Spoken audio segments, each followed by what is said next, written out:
Mga kahuan, panoorin ang video na ito upang alamin ang pinaka-latest na balita tungkol sa lagay ng panahon at bagyo. Update today. Ngayong araw nga may dalawa tayong low pressure area na binabantayan. Una po yung nasa loob ng ating area of responsibility at kahapon nga po tumawid na po ito dito sa may southern Luzon area at nag-emerge na dito ngayon sa may coastal waters ng Nasugbu, Batangas. Sa ngayon nga po no ay mas mabababa na po or mas mahihina na po yung mga pag-ulan na dala nitong low pressure area na ito. Kung mapapansin nga po natin, yung mga kaulapan nito ay hindi na masyadong makakapal kumpara po kahapon.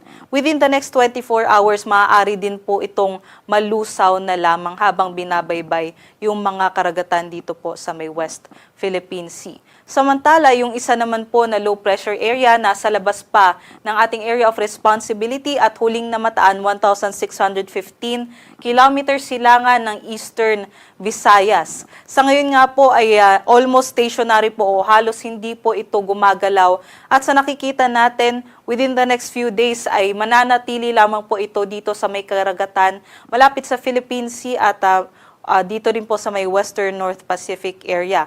At within the next 24 hours no, hindi natin ito nakikita na mag-develop pa bilang isang bagyo. Sa halip po ay maaring mag-dissipate na lamang din po ito o malusaw na lamang po ito sa susunod pa na mga araw at hindi makakaapekto sa anumang bahagi ng ating bansa.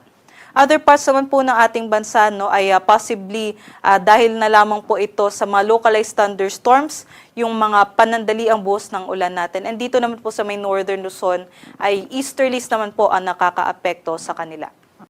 Para naman po sa kalagayan ng ating karagatan, wala naman po tayong nakataas na gale warning. So malayo po makakapagdayag yung ating mga kababayan.